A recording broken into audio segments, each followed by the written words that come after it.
Bonjour et bienvenue dans ce point bourse du 20 avril 2022. Je rappelle que les informations et analyses données sur cette chaîne sont données à titre indicatif et ne peuvent pas être considérées comme un conseil en investissement. L'investissement en bourse est risqué, vous êtes responsable de tous les investissements que vous faites. Alors on attaque avec les indices. Pas de news sur le pétrole, c'est toujours la même chose, coincé entre 100 et 120 dollars. Même si ça reste haussier à moyen terme, on est toujours coincé entre cette zone de travail. Il va falloir casser à la hausse ou à la baisse pour relancer un nouveau mouvement.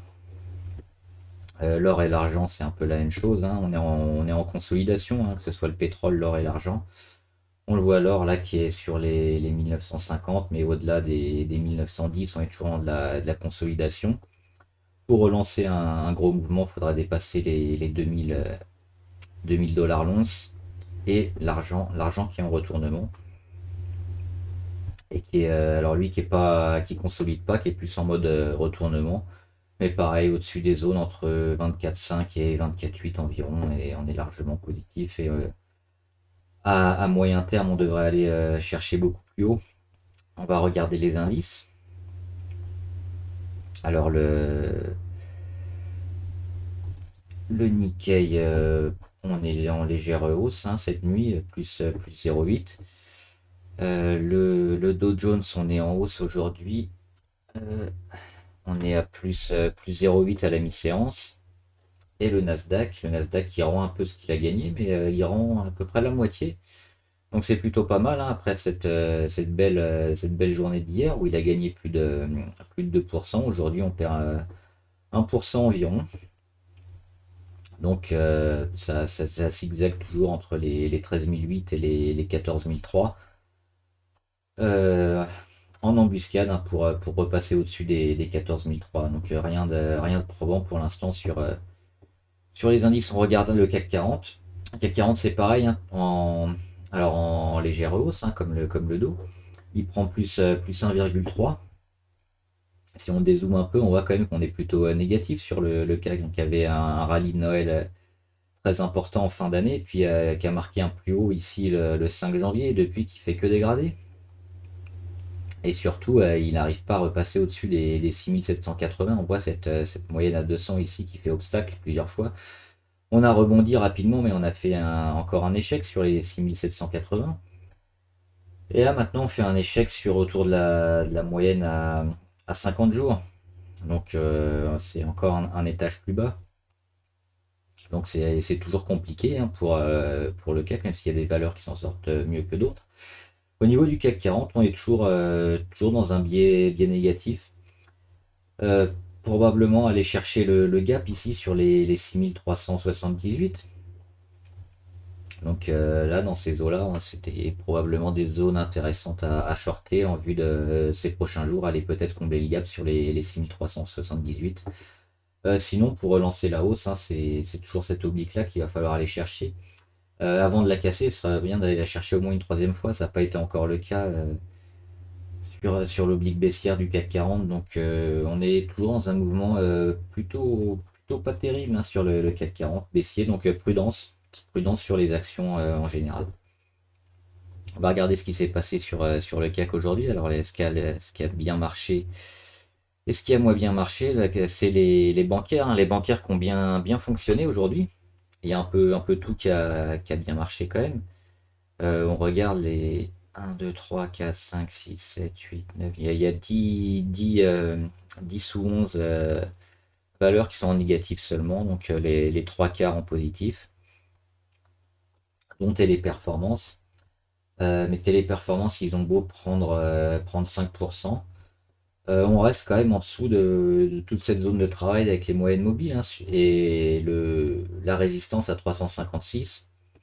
Donc c'est pas encore le moment de tout investir sur cette valeur qui est plutôt en mode consolidation, qui suit un peu ce qui se passe sur le CAC 40, sous ces indices, sous ces valeurs et ces zones pivots. Elle n'arrive pas à passer par-dessus, donc on est toujours baissier sur ce titre-là. Danone, alors Danone, ils ont eu des rumeurs de rapprochement avec Lactalis aujourd'hui. Alors, des rumeurs qui ont été vite, alors pas démenties, mais pas confirmées au moins. Donc ce qui fait que tout ce qui a été acheté a été en partie vendu quand même pendant la journée. On voit que le titre a grimpé, il a pris plus de 8 ou 9%, je crois, au cours de la séance et finit quand même à plus de 5%. Mais on voit avec une grosse mèche haute comme ça jusqu'à 57, 57,6 environ. Et on finit à 55,6, donc 2 euros en dessous. Un gap forcément à l'ouverture. Si c'est pas confirmé et puis si la news fait un peu cheat, ben on va probablement toujours être baissier sur le titre, hein, parce qu'on n'a pas réussi à tenir même la moyenne à 200 à 56,3 et puis notre résistance à 58,20 n'a même pas été atteinte. Donc toujours baissier aussi sur Danone, hein, c'est compliqué en ce moment. Même s'il y a le support à 51,10 qui peut être intéressant de jouer. Là, on est entre deux eaux, donc attention, les volumes, malgré la news, n'ont pas été incroyables, hein. C'est des volumes qu'on avait déjà vécu il y a 2-3 semaines, donc alors qu'on aurait pu quand même avoir sur une news comme on a eu aujourd'hui avec Lactalis, on aurait pu avoir des volumes 2 ou 3 fois plus importants, mais ça n'a pas été le cas, donc pas forcément super. Publicis, pareil, hein, elle bute sur sa résistance, une zone de travail ici autour de 50, 58 euros. Donc tant qu'on n'arrive pas à passer au-dessus, on peut pas être très très positif. Alors on va faire quelques bancaires, Société Générale, qui prend plus de 3% aujourd'hui. On l'avait dit, hein, Société Générale autour des 21-22, surtout des 22, et c'est une grosse zone d'achat, même pas en journalier, mais surtout en hebdomadaire et même en mensuel. Donc si on reprend des unités de temps beaucoup plus longues, c'est toujours une zone support où le titre est acheté. Donc c'est vraiment là où c'est intéressant d'accumuler du Société Générale pour le futur. Donc là, il y a de bonnes chances que le titre reparte, hein. On est dans la fenêtre pour accumuler du bancaire. On peut regarder BNP Paribas, c'est pareil, hein, plus quasiment 3% aujourd'hui. Donc ça a été un peu rendu comme la Société Générale en fin de séance, hein. Mais on voit qu'elle stoppe son hémorragie et qu'elle commence à se replacer. Donc les bancaires plutôt favorables ces derniers temps. Donc c'est maintenant qu'il faut investir dessus. Pour du moyen terme, hein, toujours, pour du court terme, on n'a pas forcément une belle porte d'entrée, mais pour du moyen terme, on est bon. Et on finit avec STM. STM qui a fait une belle montée aussi, plus de 3%. Mais qui sont toujours négatifs, hein. On a cassé toutes les moyennes, on est en train de les retourner à la baisse. Donc on a ce support à jouer sur STM, hein, c'est entre les 33,4 et les 34,4 environ. Un support qui a suffi une fois début mars et une deuxième fois mi-avril pour le titre à rebondir. Faut pas le lâcher parce que si on le lâche sur STM, ça va être compliqué, hein. On sait qu'il y a des petits soucis d'approvisionnement, tout ce qui est semi-conducteur, avec les confinements à droite et à gauche, notamment en Asie. Donc attention sur ce titre-là, même si la valeur était plutôt intéressante, hein, dans, dans son secteur. Bah, le secteur justement qui a beaucoup de problèmes en ce moment, donc c'est peut-être à alléger, hein, si vous êtes en position sur du semi-conducteur ou du STM en particulier. On regarde rapidement quelques baisses, moins 1,80 pour Arcelor. Bah, comme d'hab, hein, c'est du trading de run sur Arcelor, c'est neutre, on le voit ici avec toutes les moyennes qui sont quasiment plates. Et on travaille entre 22 et 30 environ. Là, on se rapproche une nouvelle fois des 31. Échec, encore une fois, hein, on met des mèches et puis là on commence à rendre. On va probablement retourner sur les 27-28 ces prochains jours.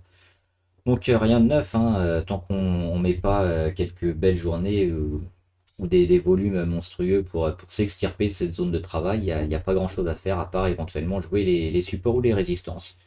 Sur ArcelorMittal Thales. Thales, ils perdent, je ne sais pas pourquoi il me l'a mis en blanc, hein, ils perdent 1%. On finit à 127,5. Pour autant, ça ne remet pas en cause la deuxième vague, hein. Sur Thales, on a eu une poussée énorme, une petite consolidation autour de sa moyenne à 20 jours, et puis on repart pour une deuxième vague, et on a cassé les 119-120. On est toujours bon hein, sur Thales, ça va forcément dégrader à un moment ou à un autre, mais pour l'instant, tant qu'on tient la moyenne à 20 jours ici, qui va monter, qui va mettre quelques jours pour retrouver le titre, on est plutôt positif. Et Carrefour, au niveau des baisses, c'est pareil, hein, on perd 1%, mais c'est surtout de la rotation au niveau des gros investisseurs hein, qui s'allègent sur certains titres et qui vont sur d'autres qui performent un peu mieux. Donc là, les titres un peu défensifs comme Carrefour, comme Orange, ont été un peu délaissés, mais on voit qu'ils continuent leur progression et puis il n'y a pas de signal de vente pour l'instant. Donc si on est en position et qu'on est sur du moyen terme, il n'y a rien à faire à partenir. On va faire un petit focus sur les actions qu'on suit régulièrement. Alors Acticor Biotech, je vous en parlais pendant un moment, ici sur cette zone d'accumulation autour des 6,7, hein, c'était vraiment une zone intéressante pour se placer et soit recharger, soit prendre une première position.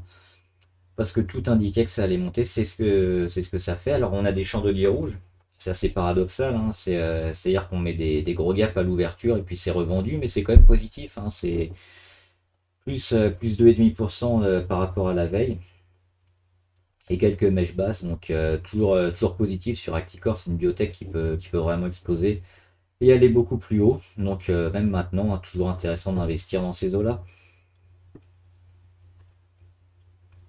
AMC Entertainment, on attend toujours l'explosion. Là, c'est ce qui est en train de se passer. On voit qu'il y a une petite perte de volatilité hein, après le gros breakout, le pullback, et puis là, tous les cours se jouent entre 19 et 17 environ. Et un coup, on gagne 2%, l'autre jour, on les perd, mais on est en train de consolider à plat. Et si on tient les supports, et puis on va forcément recasser dans un sens ou dans l'autre, mais si on recasse vers le haut, AMC Entertainment, toujours très intéressant à prendre hein, ces prochains jours et même maintenant. Le support, si on veut éviter de mauvaises surprises, on le met autour des 15,80, 16,50 environ pour sortir de la position. Berkshire Hathaway, on est toujours plutôt positif aussi, hein, on est dans le haut de la figure. Alors là, ça consolide, mais elle consolide quasiment à plat. Elle perd pas grand chose, c'est une bonne valeur à avoir en fond de portefeuille moyen terme. Euh, Dolphin, alors il y a pas mal d'actions que j'ai présentées qui étaient un peu dans cette configuration-là. Il y a eu en phase de retournement, donc Dolphin gros breakout, là elle rend un peu, mais on est toujours dans cette phase de retournement. On regarde au niveau des moyennes hein, qui sont pas encore revenues, qui vont mettre du temps à revenir. Il y a juste les premières, celles à 20 jours, qui vont bientôt être au contact et qui devraient permettre à la valeur de relancer une nouvelle hausse. Si on dézoome un peu, on voit qu'après ce gros breakout, là ça temporise. C'est une belle zone d'achat ici. C'est une fenêtre de tir entre les 0,62 et les 0,5 environ pour se mettre en position sur Dolphin pour jouer un retournement. On voit que les volumes ont été quand même très, très importants. Il y a d'autres valeurs qui sont pareilles qu'on va voir tout à l'heure. Endeavour, un peu la même chose, hein. Alors ça bute un peu sur les mêmes supports, sur les 5,6. Mais on est en phase de retournement aussi sur Endeavour. On a cassé l'oblique, on a fait un breakout, un pullback et on repart. Donc là, on est dans une zone d'accumulation un petit peu. C'est intéressant de la prendre maintenant, hein. Accumulation, on va laisser le titre évoluer dans ces eaux-là. Et puis normalement, ça devrait repartir à la hausse. Euraseo. Euraseo, c'est bien aussi, hein. Les 78 euros ont été cassés. Et on se met bien là au-dessus de la moyenne à 200, au-dessus de la résistance qui sert maintenant de support. Tous les voyants sont au vert pour Euraseo. Niveau indicateur, pareil, hein, on a l'oblique RSI aussi, on revient dessus, on devrait rebondir dessus et repartir à la hausse. Groupe SFPI, alors moi je l'ai pris, groupe SFPI, c'est uniquement pour jouer le support ici sur les 2,60. Donc on va avoir un objectif de vente assez court terme, hein. On va voir essayer de tester les moyennes mobiles ici ou le support, l'oblique pardon, l'oblique descendante entre les 2,86 et 2,95 environ. Et dès qu'on l'aura atteint, on va mettre un stop assez court et soit on casse et puis on montera le stop au fur et à mesure, soit ça va redescendre et on va vendre. Mais le but c'était vraiment de jouer le support ici sur les 2.258, 2.65 environ. Parce que c'est un support intéressant qui avait été bien marqué, qui permettait au titre de rebondir.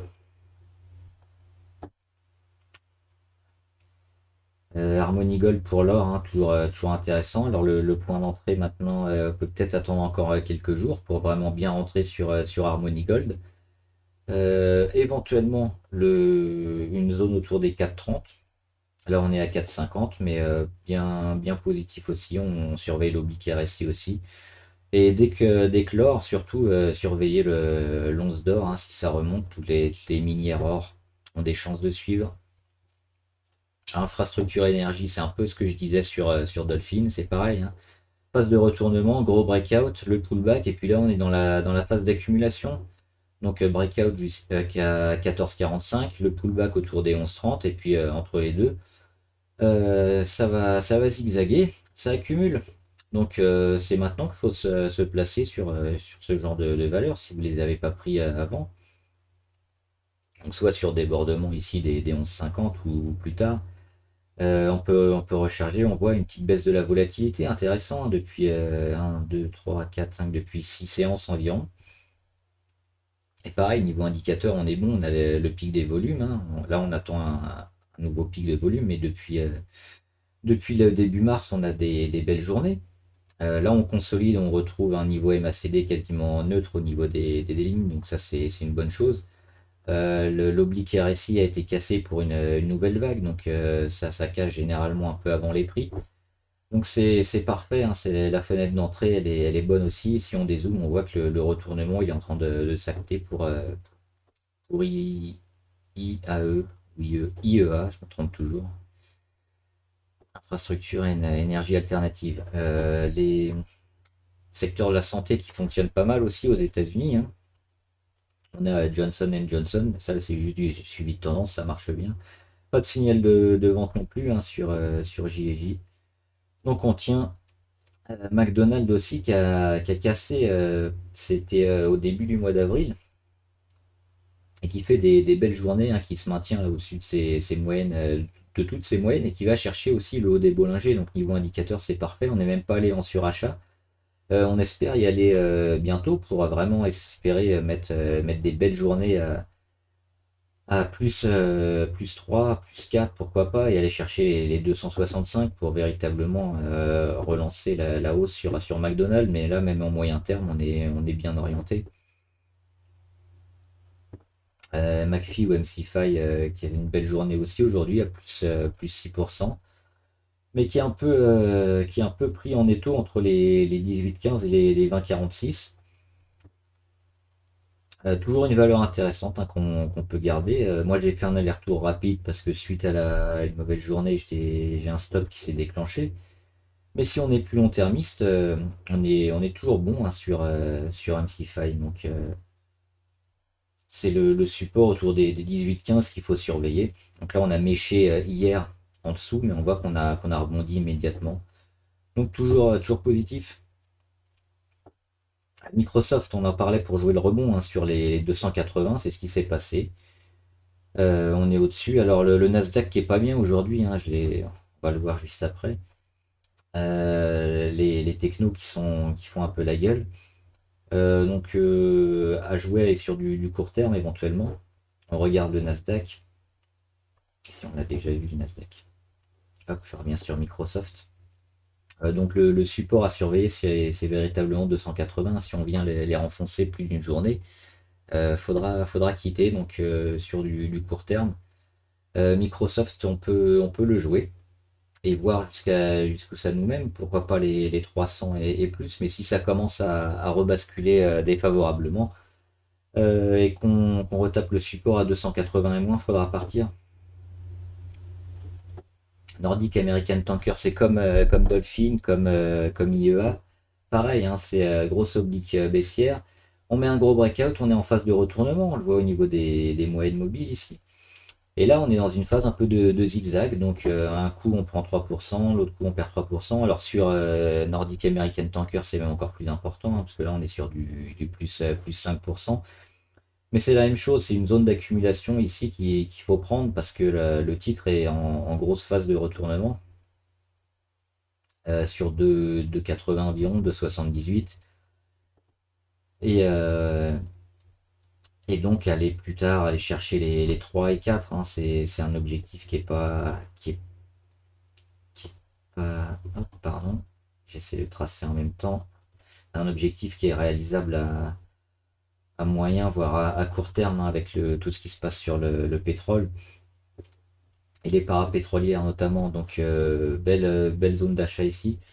Pas de pullback peut-être à venir sur Nordic American Tanker parce qu'on est dans cette phase-là. Donc surtout si on veut espérer avoir un meilleur prix, peut-être vérifier la moyenne à 20 jours et puis au contact sur une mèche. Donc pourquoi pas sur les 2,40, 2,50, pourquoi pas un ordre d'achat pour aller chercher plus bas, mais on devrait aller quand même beaucoup plus haut rapidement sur Nordic American Tanker. Nvidia, c'est comme Microsoft, hein, on pouvait jouer le support sur les 208. Donc tant qu'on tient le support à 208, on va être positif. Si on le réattaque en dessous, attention sur Nvidia par contre, là on est un peu en zone neutre, hein. Sur Nvidia, on voit les chandeliers, hein. Un coup on prend tout, le lendemain on repère, mais on reste dans une zone entre 225 et 210 où il se passe rien. Donc pas très intéressant pour l'instant, faut attendre que la valeur se décide à aller chercher dans un sens ou dans l'autre.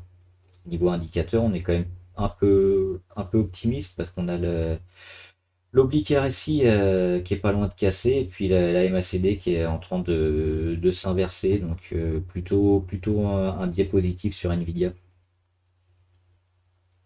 Parrot, c'est une des bonnes nouvelles du jour, hein, plus 15%. Pareil, on joue un retournement, hein, sur Parrot. On avait cassé la grosse oblique baissière ici, c'était à la début du mois de mars. Ça fait un moment qu'on est dessus. On a eu le pullback avec la grosse phase d'accumulation, comme on a eu sur les pas mal d'actions que je vous ai montré avant. Donc cette zone-là, hein, qui est toujours intéressante à acheter, entre le breakout et le pullback, donc entre les 3,45 et les 4,90. Donc ça s'est joué autour des 4 euros environ. Et puis là, aujourd'hui, elle met une belle journée, hein, plus 15%, un beau chandelier. On repasse au-dessus de toutes les moyennes mobiles, donc à voir si ça va se confirmer demain. Mais c'est plutôt pas mal parce que la mèche haute qu'elle met en fin de journée est pas très haute par rapport au corps du chandelier, donc ça n'a pas été véritablement vendu, hein. Quand on fait des grosses journées comme ça, il y a quand même une grosse part de mèche haute qui est vendue par les investisseurs qui prennent cette opportunité pour quitter la position soit en plus-value, soit pour limiter la casse. Mais là, c'est plutôt intéressant. Donc, Parrot à suivre ces prochains jours.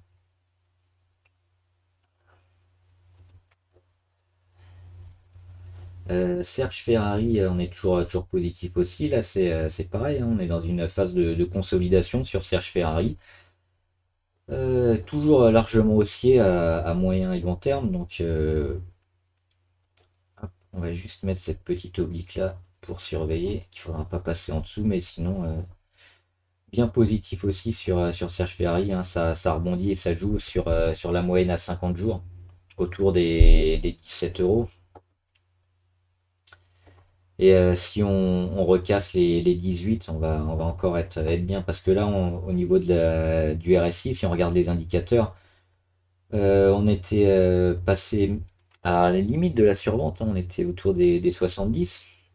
On est repassé le plus bas, je crois, c'était vendredi, autour des 40, 43 environ. Et là, on réattaque une zone un peu neutre. Donc, il y a encore beaucoup de marge, hein, sur Serge Ferrari. Alors, c'est pas le titre le plus liquide du monde, hein. On voit les échanges, on est autour de 12 000, donc c'est pas énorme. Mais pour le titre, c'est plutôt correct. Donc, si on veut rentrer maintenant, c'est une zone un peu de temporisation, pourquoi pas.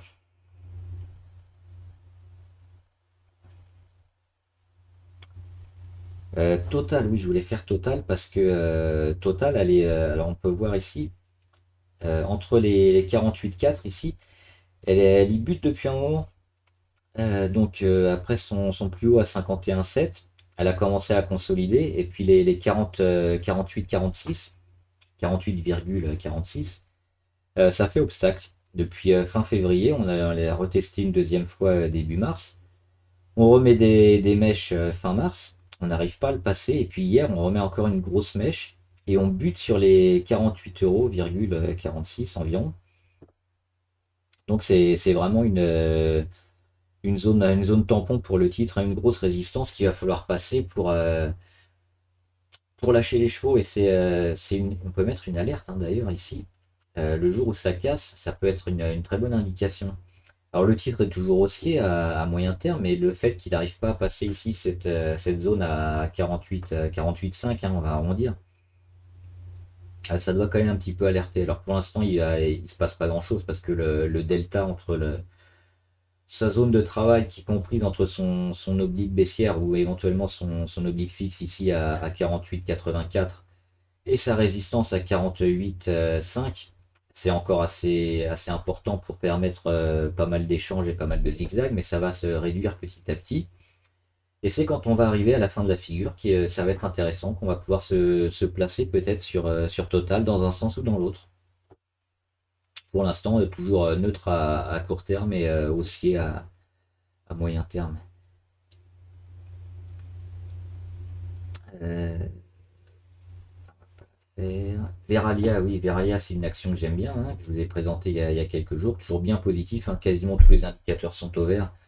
MACD, RSI, les volumes sont intéressants aussi, c'est juste la tendance de fond hein, qui est baissière, mais là on est dans un beau rebond. Rebond technique au début, mais qui est en train de se transformer en rebond tout court. Là, on attaque la moyenne à 50. On avait eu un peu de mal les deux premières fois. Et puis, on finit enfin au-dessus, hein. Aujourd'hui, on finit au-dessus de la moyenne à 50. Donc, très positif. Au-dessus de la petite résistance à 22,9. Donc, tout est au vert pour Verallia. Regardez, le RSI, on n'est qu'à 57. Donc, il y a encore énormément de marge, hein. On vient de très loin, hein, parce qu'on a dégradé beaucoup. Donc, on va surveiller quand même et mettre les stops en conséquence. Parce que si ça redescend, on peut corriger vite aussi. Mais là, on est parti pour faire un beau rebond sur Veralia.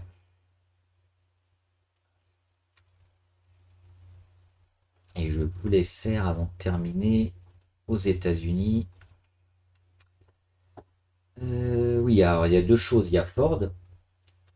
Ford qui a cassé ici, c'était hier, son oblique court terme, hein, oblique baissière, donc fin d'hémorragie peut-être sur Ford. On va mettre un petit support ici sur les 14,47. Et elle a pas, c'est dommage parce qu'en début de séance, on était au-dessus hein, de la résistance à 16,16. Et là, on est juste en dessous, mais ça va jouer cette semaine. Ford, on va peut-être les jouer, se mettre dessus. On va voir, hein, là c'est encore trop tôt, on est en anticipation, mais si on arrive à dépasser les 16, on va dire 16,20, 16,50 environ, on pourra peut-être se placer dessus et puis les 16,80 pour confirmer un petit retournement sur Ford. Là, on va pas en parler parce que ça elle a un peu plus de mal, mais c'est un titre qu'on suit et qu'on va surveiller toute cette fin de semaine. Et je voulais juste finir avec Netflix. Netflix qui s'est fait défoncer aujourd'hui, hein, le nombre d'abonnés qui n'a pas été trop apprécié avec une chute des abonnés. Moins 37% à la mi-séance environ. Les volumes qui sont énormes, hein, 63 millions de titres échangés, la journée n'est pas finie. Donc quand c'est comme ça, bah, évidemment on n'y touche pas. Alors éventuellement on peut tenter les rebonds court terme. Mais même là, on voit ici dans le graphique de minutes, ça prend pas. On a juste stoppé l'hémorragie au bout de trois quarts d'heure environ, trois quarts d'heure de chute. Donc le titre là se maintient autour des 220 $. Mais c'est comme Meta Platform, hein, comme Facebook. Pour jouer un rebond là-dessus, il va falloir quand même plusieurs journées et puis des bonnes nouvelles parce que là, on est parti pour aller très très très bas. Donc on va laisser le titre dégrader et puis le prendre sur un début de retournement. Voilà, j'espère que la vidéo vous a aidé. N'hésitez pas à vous abonner pour être au courant de toutes les vidéos qui sortent. Mettez en commentaire aussi les valeurs que vous voulez qu'on analyse et que vous suivez. On le fera, on les analysera ensemble. Bon trade, salut!